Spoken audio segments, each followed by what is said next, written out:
나이다. 아멘. 할렐루야. 오늘 종료주일을 맞이해서 주님 앞에 나와 경배와 영광을 돌리는 성도 여러분, 주님의 이름으로 축복합니다. 예수님께서 예루살렘에 입성하실 때에 수많은 사람들이 종려 나무가지를 흔들며 소리 높여서 호산나 다윗의 자손이여 찬송하리로다, 주의 이름으로 오시는 이여 가장 높은 곳에서 호산나 하더라고 외쳤습니다. 무리들은 예수님이 그들이 기다리는 메시아로서 그들의 나라의 해방과 자유를 위해서 오시는 분으로 생각을 하였습니다. 그러나 예수님은 유대인의 그 같은 해방을 위해서 이 땅에 오신 것이 아니라 우리의 죄를 대신 짊어지시고 십자가의 고난을 받으시기 위해서 오신 것입니다. 여러분, 인간들은 인간의 이 죄 문제를 해결해 보려고 많은 노력을 해 보았습니다. 먼저 선악과를 따먹은 아담과 하와는 벌거벗은 몸을 부끄럽게 여겨서 무화과 나무 잎사귀를 따서 자신들의 몸을 가렸습니다.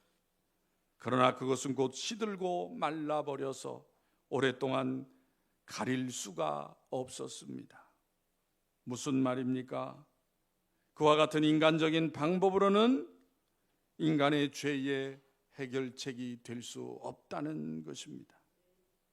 또 인간들은 죄의 문제를 해결해 보려고 종교를 만들었습니다. 그러나 인간이 만든 어떤 종교도 죄의 값인 죽음의 문제를 해결할 수가 없는 것입니다. 그래서 인간의 고뇌가 바로 여기에 있는 것입니다. 그러나 하나님은 사랑이시기 때문에 인간이 죄값으로 멸망함을 원하지 아니하시고 인간에게 해결의 길을 열어 주셨습니다. 그것이 무엇입니까? 첫째로는 하나님은 아담과 하와를 위하여 가죽옷을 지어 입히셨던 것입니다.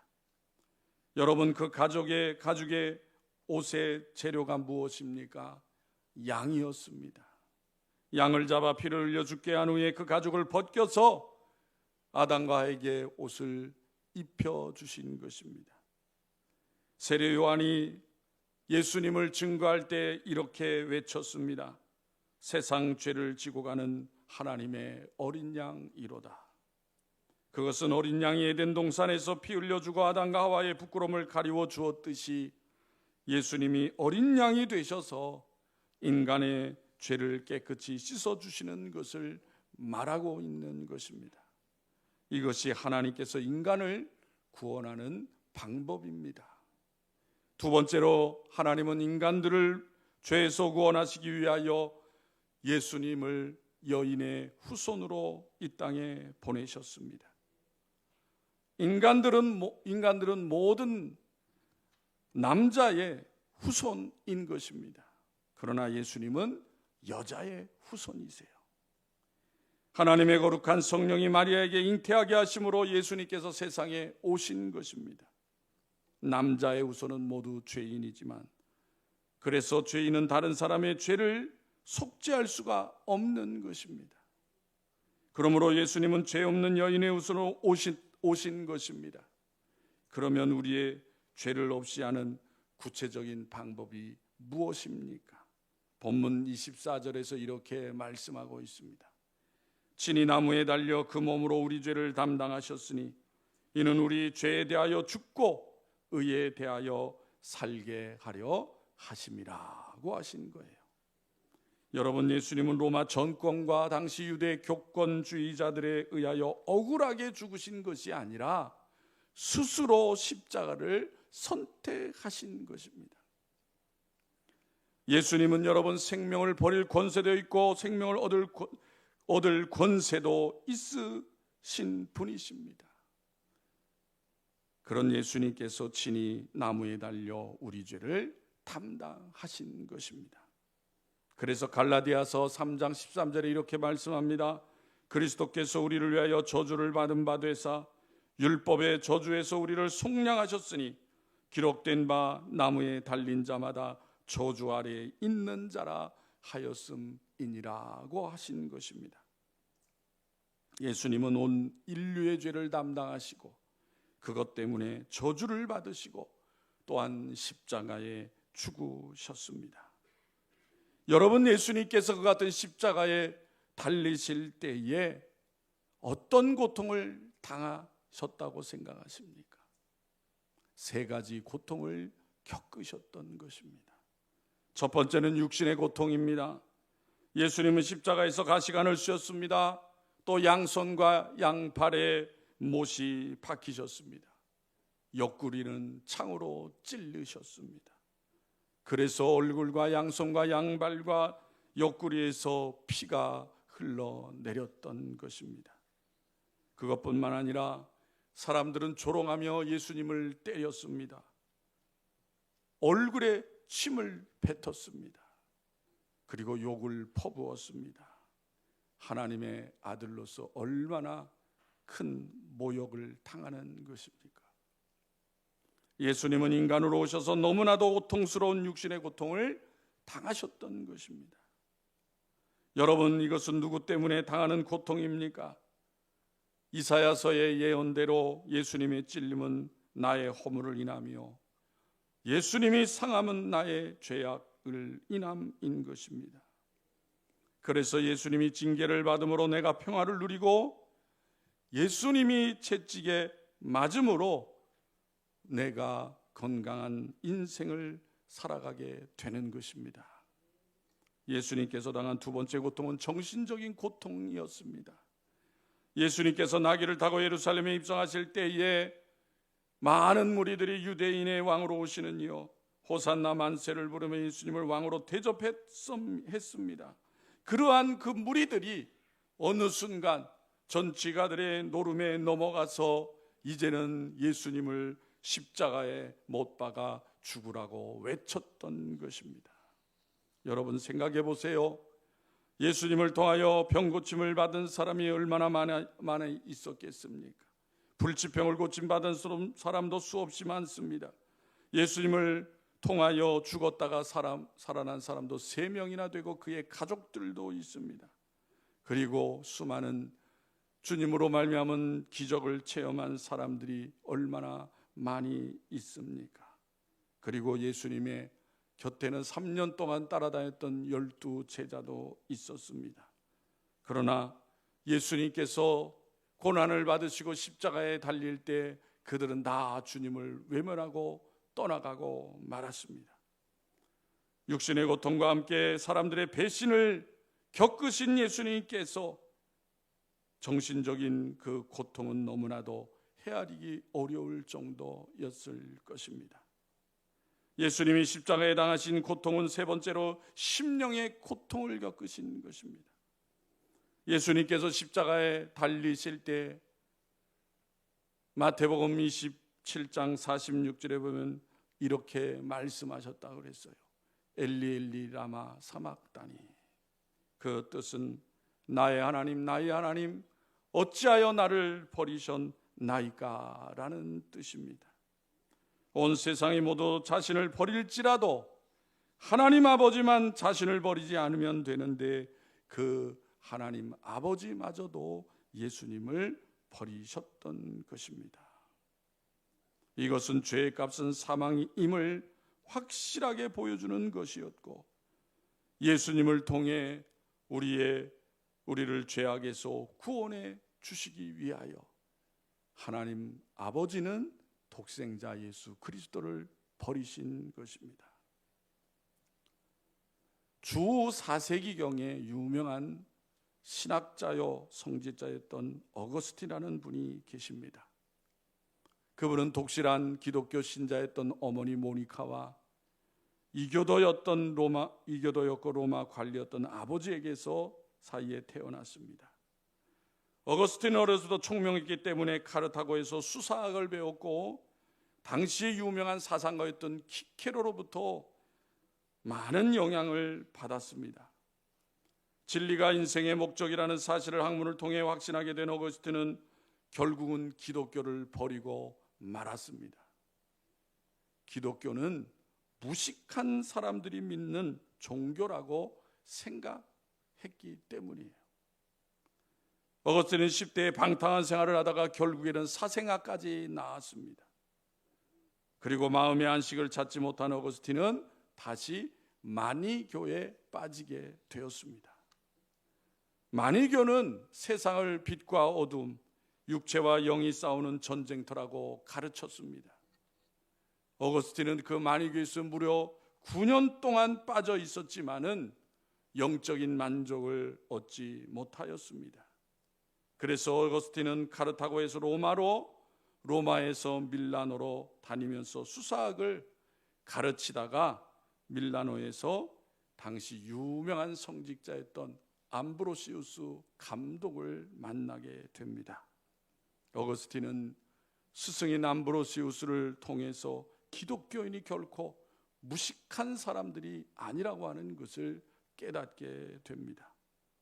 그리고 주 387년에 밀라노의 한 정원에 앉아 있을 때에 동네 아이들이 놀면서 노래를 부르는 소리를 들었습니다. 그 노래의 내용이 뭐냐 하면 취하여 읽으라, 취하여 읽으라는 소리였어요. 어거스틴이 들었을 때의 그 노랫소리가 바로 자신에게 하는 소리로 들려졌습니다. 그래서 어거스틴은 성경을 꺼내서 읽었습니다. 그때 읽은 성경 구절이 로마서 13장 13절 14절 말씀이었습니다. 낮에와 같이 단정히 행하고 방탕하거나 술 취하지 말며 음란하거나 호색하지 말며 다투거나 시기하지 말고 오직 주 예수 그리스도로 옷 입고 정욕을 위하여 육신의 일을 도모하지 말라는 말씀이었던 것입니다. 이 말씀을 읽은 어거스틴은 그 자리에서 회심을 하게 되었습니다. 그는 고백서에서 이렇게 자신의 그 회심의 내용을, 모습을 이렇게 고백하고 있습니다. 신앙의 빛이 내 마음의 홍수처럼 밀려 들어와 모든 의심의 어둠을 몰아내는 것 같았습니다. 성도 여러분, 예수 그리스도를 구주로 영접하면 죄 사함을 받는 것입니다. 무엇으로 죽음에 이르는 죄를 대신할 수 있겠습니까? 예수인 그리스도의 대속의 죽음만이 우리의 죄를 대속하시는 것입니다. 예수님을 영접하면 하나님의 자녀가 되는 것입니다. 예수님을 영접하면 하나님이 어떤 분이시는지를 알게 되고 그 하나님으로 말미암아 기뻐하고 즐거워하는 사람이 되는 것입니다. 그 하나님을 발견한 사람은 하나님과 늘 교제하기를 기뻐하게 되는 것입니다. 성도 여러분, 그리스도인은 어떻게 살아야 합니까? 본문 21절에 이렇게 말씀하고 있습니다. 이를 위하여 너희가 부르심을 받았으니 그리스도도 너희를 위하여 고난을 받으사 너희에게 본을 끼쳐 그 자취를 따라오게 하려 하셨느니라.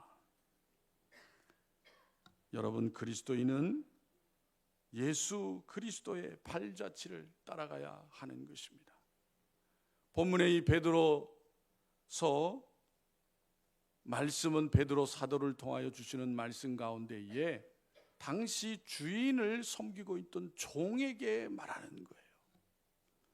종은 여러분 주인의 말에 순종을 해야 됩니다. 그런데 어느 때에는 부당하게 매를 맞는 때도 있다는 거예요. 이유 없이 매를 맞을 때도 있다는 것입니다. 그럼에도 불구하고 종은 주인에게 순종해야 된다라는 거예요. 그러면서 말씀을 하십니다. 그리스도도 너희를 위하여 고난을 받으사 너희에게 본을 끼쳐 그 자취를 따라오게 하셨느니라. 예수님은 아무 잘못도 없으시지만 우리의 죄를 위하여 고난을 받으셨다는 것입니다. 그래서 성도는 이 세상을 살아갈 때 예수님처럼 고난을 참고 견뎌야 한다는 것입니다. 악을 악으로 대하지 말고 선으로 악을 이겨야 하는 것입니다. 우리의 옛사람은 죽고 새 사람이 살아야 하는 것입니다. 야고보서 5장 10절 11절에 이렇게 말씀합니다. 형제들아, 주의 이름으로 말한 선지자들을 고난과 오래 참음의 본으로 삼으라. 보라, 인내하는 자를 우리가 복되다 하나니 너희가 욥의 인내를 들었고 주께서 주신 결말을 보았거니와 주는 가장 자비하시고 긍휼히 여기시는 이시니라고 하였습니다. 욥은 욥기 42장 5절에서 이렇게 고백합니다. 내가 주께 대하여 귀로 듣기만 하였으나 이제는 눈으로 주를 배움나이다. 여러분, 우리도 믿음으로 인내하며 고난을 극복할 때에 주님 앞에서 이렇게 욥과 같이 고백하게 될 것입니다. 성도 여러분, 예수님께서 십자가에서 고난을 받으셨기에 부활하심으로 영광을 받으셨습니다. 따라서 성도에게 이 땅에서 고난이 있다면 그것은 장차 나타날 영광을 위한 것입니다.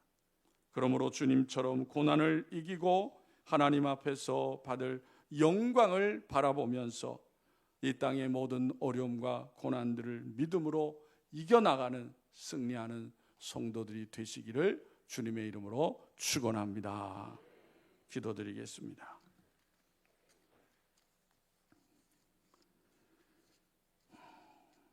우리를 위하여 하나님의 가장 소중한 것까지도 내어주시고 우리를 죄악 가운데 구원하시고 자녀 삼아주신 하나님 아버지 은혜를 감사합니다. 오늘 종료주일을 맞이하여 이 땅에 보내신 예수 그리스도께서 겪어야 했던 고난을 생각하며 또한 우리도 이 땅에 하나님의 자녀로 살아갈 때에 세상의 죄악으로 말미암아 많은 고난을 겪게 되지만은 주님의 고난을 생각하며 그것을 또한 잘 이겨나가야 될 것을 우리에게 말씀해 주신 줄로 믿습니다. 험난한 세상 가운데에 사랑하는 성도들이 이 세상을 살아갈 때 힘겹고 어려울 때가 많지만은 그러나 우리의 죄악을 위하여 십자가에서 아낌없이 피를 흘리시고 고난의 길을 가신 예수님을 기억하며 그 모든 어려움들을 믿음으로 잘 이겨나가며 또한 하나님의 자녀된 본분을 굳건히 이루어가는 복된 성도들이 되어지게 하여 주시옵소서. 고난이 지난 후에 하나님이 주신 놀라운 영광을 믿음으로 바라보며 하나님을 찬양하며 감사하며 살아가는 성도들의 삶이 되어지게 하여 주시옵소서. 예수님의 이름으로 기도합나이다. 아멘.